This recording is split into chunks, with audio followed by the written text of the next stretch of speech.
2026 വരാൻ പോവല്ലേ. അപ്പം ഞാൻ വിചാരിച്ച് ഒന്ന് കലണ്ടറൊക്കെ ഉണ്ടാക്കി ഇപ്പോഴേ നന്നായേക്കാന്ന്. ഒരാവശ്യമില്ലായിരുന്നു. സംഭവം എളുപ്പമാണ്. പക്ഷേ എവിടെയോ എത്തിയപ്പോൾ ചെറുതായിട്ടൊരു പണി കിട്ടി. എൻ്റെ എസ്തറ്റിക്സിലോട്ട് അങ്ങ് ശരിയായിട്ട് വന്നില്ല. പേപ്പർ എടുത്തു. ഞാനൊരു 4 സെൻറ്റിമീറ്റർ വിട്ടിട്ട് ഒന്ന് മാർക്ക് ചെയ്ത് വെച്ചിട്ടുണ്ട്. റൈറ്റ് സൈഡിൽ നമുക്ക് ഡേറ്റും സാധനമൊക്കെ എഴുതണം. ലെഫ്റ്റ് സൈഡിൽ പിന്നെ കുറച്ച് ക്യൂട്ട്നെസ് വിതറാൻ വേണ്ടിയിട്ട് കുറച്ച് പൂക്കളും കൈക്കളും പൂമ്പാറ്റയും അങ്ങനെ അണ്ണാറക്കണ്ണനും കുറച്ച് ആൾക്കാരെയും കൂടെ ഒട്ടിക്കാമെന്നാണ് വിചാരിച്ചത്. അപ്പോൾ എൻ്റെ കയ്യിലുണ്ടായിരുന്ന കുറച്ച് സ്റ്റിക്കർ എടുത്തു.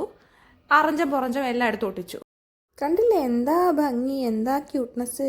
ഞാനും ഭയങ്കര ഹാപ്പി ആയിരുന്നു. എന്താ പറ്റി, ഞാൻ ഉണ്ടാക്കുമ്പോൾ ഇങ്ങനെ വരാറില്ലല്ലോ എന്ന് ഞാൻ ചിന്തിച്ചു.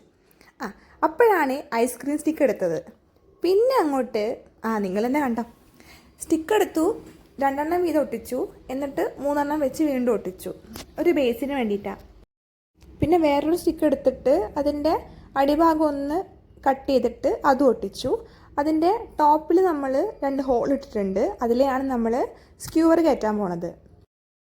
പക്ഷെ എന്താ പറ്റിയെന്ന് വെച്ചാൽ ഞാൻ ഉണ്ടാക്കിയ പേപ്പർ അതിനകത്ത് കൊള്ളുന്നില്ല. ആ സ്റ്റാൻഡിനേക്കാളും വലിയ സാധനമാണ് ഞാൻ ഉണ്ടാക്കി വെച്ചേക്കണത്.